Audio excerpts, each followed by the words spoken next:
ኮሜዲያን ደረጀ ኃይሌ አርቲስት መኮንን ላይከን አስጠነቀቀ። አረፋ በተቀመጠ አይሻልም? ቤተሰብን ብታስተዳድር አይሻልም? አርቲስት መኮንን ላይከ ለማስጠንቀቂያው ምላሽ ሰጥቷል። በመልልህ ነገር ግን ከአንገት በላይ አለካ የብርን አለካ። ምክንያቱም ባንተም ጨከና እንጀት የለኝም። ዳቦ ቤትህን ግን አሯሩጥልሃለሁ። ገባ ይገባል። ኮሜዲያን እሸቱ የሚታሰረው በባምቢ ምክንያት ነው ወይስ በሌላ ነገር ነው? እሸቱ ሊታሰር ነው። በባምቢ ጉዳይ ብላችሁ እንዳታስብ። ባምቢ ከሰሰችው ብላችሁም እንዳታስብ። የባምቢ ደጋፊዎች ከሰሱትን ብላችሁ እንዳታስብ። እሸቱን ሊከስ ያለው አዲስ አበባ ሽሮ ሜዳ በፖሊስ የተገደለው ወጣት ብዙዎችን አስቆጥቷል።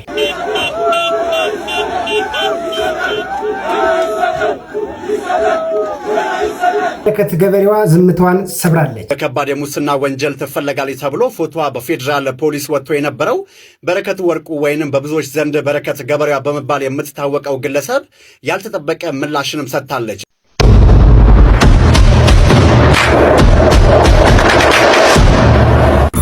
ይህ መልእክት ለመኮንን ላከ ነው። መኮንን ላከ በቦክስ ገጥመዋለሁ ቢል ወሬ ሰማሁ።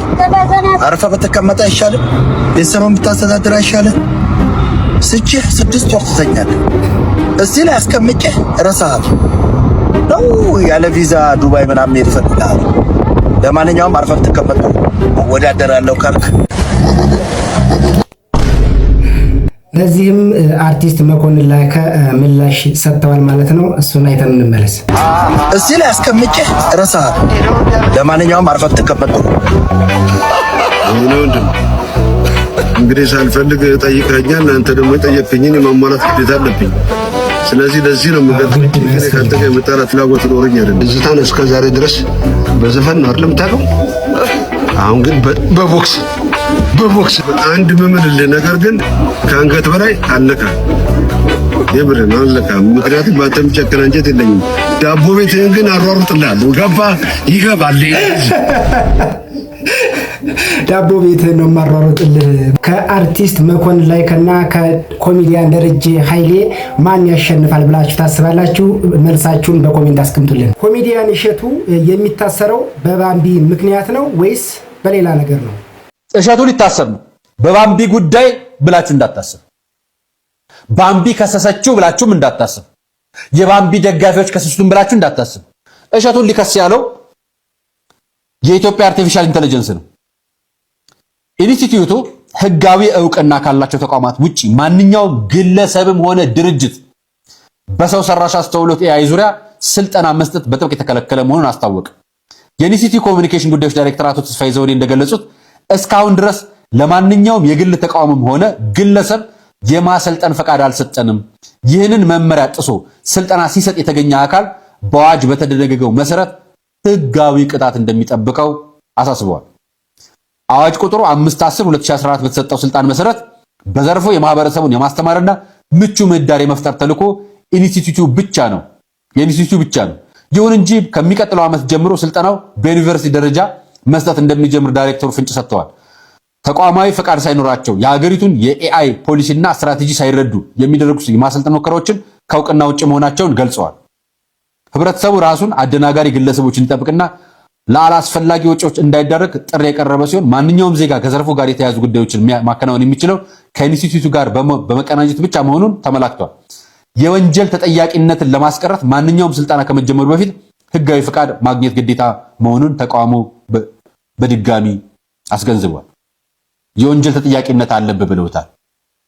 ይሄ ማለት ምን ማለት ነው? ይሄ ዜና የተዘገበው ትላንትና ማምሻው፣ ዛሬ ጠዋት ይዩት።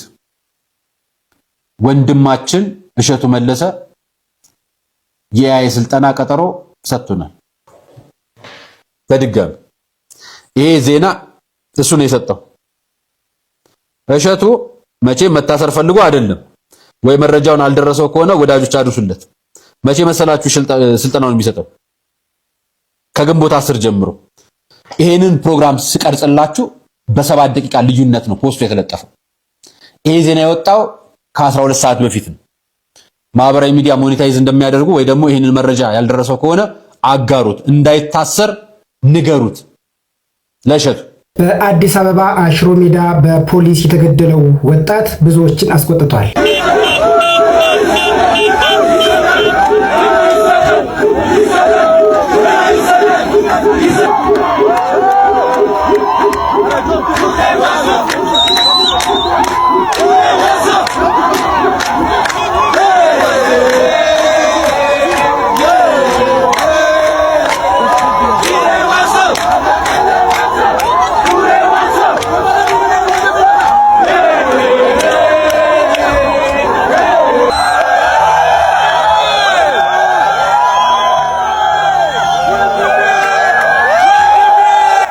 እጅግ በጣም የሚያሳዝን ነገር ነው።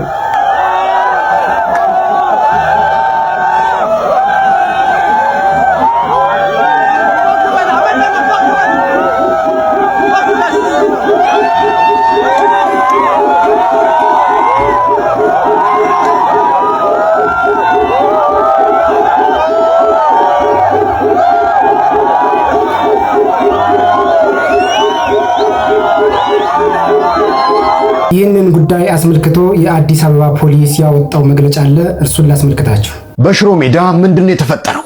በርካቶች ፍትህን እየጠየቁ ይገኛሉ። በአዲስ አበባ ጉለሌ ክፍለ ከተማ ሽሮ ሜዳ ተብሎ በሚጠራው አካባቢ ወጣት ተገኝ ባልቻ ወይንም ኦሮሮ በፖሊስ አባል መገደሉን ተከትሎ የአካባቢው ነዋሪና በርካታ ሰዎችን አስቆጥቷል። ግድያው የተፈጸመው ሚያዝያ 29 ቀን 2018 ዓ.ም ወጣቱ ለጥያቄ ትፈለጋለህ ተብሎ ወደ ፖሊስ ጣቢያ ከተወሰደ በኋላ ነው። የዓይን እማኞችና የሟች ወዳጆች እንደሚሉት ወጣቱ ቀደም ሲል አለመግባባት በነበረው የፖሊስ አባል 4 ጥይቶች ተተኩሶበት ሕይወቱ አልፏል ብለዋል። በወጣቱ ስርዓተ ቀብር ላይ የተገኘው ነዋሪም ፍትህ ይሰጠን በሚል ቁጣውን ገልጿል። የአዲስ አበባ ፖሊስ ዋና ጠቅላይ መምሪያ ባወጣው መግለጫ ግድያውን የፈጸመው አባል በቁጥጥር ስር መዋሉን አረጋግጧል። ፖሊስ አክለውም ድርጊቱ ተቋሙን የማይወክልና ፍጹም ተቀባይነት የሌለው መሆኑን ገልጾ የምርመራ ውጤቱን በቅርብ ለህዝብ ይፋ እንደሚያደርግ አሳውቋል። በረከት ገበሬዋ ዝምታዋን ሰብራለች። 8 ሚሊዮን ሳይሆን 8 ቢሊዮን ብትሉኝ ይሻል ነበር ትላለች። በረከት ገበሬዋ ጉድ አፈንድታለች። 8 ሚሊዮን ሳይሆን 8 ቢሊዮን በሉኝም ብላለች። በከባድ የሙስና ወንጀል ትፈለጋለች ተብሎ ፎቶዋ በፌዴራል ፖሊስ ወጥቶ የነበረው በረከት ወርቁ ወይንም በብዙዎች ዘንድ በረከት ገበሬዋ በመባል የምትታወቀው ግለሰብ ያልተጠበቀ ምላሽንም ሰጥታለች። በምላሿ ምንድን ያለችው? ወርቁ ይቅርብኝ፣ እኔ ምን ነክቶኝ ነው ከእርሻ ወጥቼ ወርቅ ማውጣት የጀመርኩት? ወርቁንም ነዳጁንም ትቼላችኋለሁ ተውኝ ስትልም በምሬት ተናግራለች። ሌባው ማን ነው ለሚለውም 8 ሚሊዮን አሳጣሽ ለሚለው ክስ 8 ቢሊዮን አሳጣሽኝ ብትሉኝ ይሻለኝ ነበረ፣ እናንተ ራሳችሁ የወሰዳችሁብኝ ከ15 ሚሊዮን ብር በላይ ነው ስትልም ገልባብጧለች። የነዳጅ ጉዳይን በተመለከተ የተፈቀደልኝን ነዳጅ እንኳን አልወሰድኩትም፣ ራሳችሁ ሽጣችሁ በልታችሁ እኔን ተፈላጊ አደረጋችሁኝም ብላለች። መጨረሻውን አብረና ያለን በማለት በረከት ማስጠንቀቂያም ሰጥታለች። የፖሊስ ክስ ወይንስ የበረከት ምሬት የትኛው እውነት ይሆን? ኮሜንት ላይ ተወያዩበት። እናንተም እንግዲህ ሐሳብ አስተያየታችሁን በኮሜንት ስር አስቀምጡልኝ። ለዛሬ ያዘጋጀውላችሁ ቪዲዮ ይህንን ይመስላል። ይህን ቻናል ሰብስክራይብ በማድረግ ፈጣንና ትኩስ መረጃ እንዲደርሳችሁ ማድረግ ትችላላችሁ። በቀጣይ አዲስ ቪዲዮ እስከምንገናኝ ድረስ በያላችሁበት መልካም ጊዜ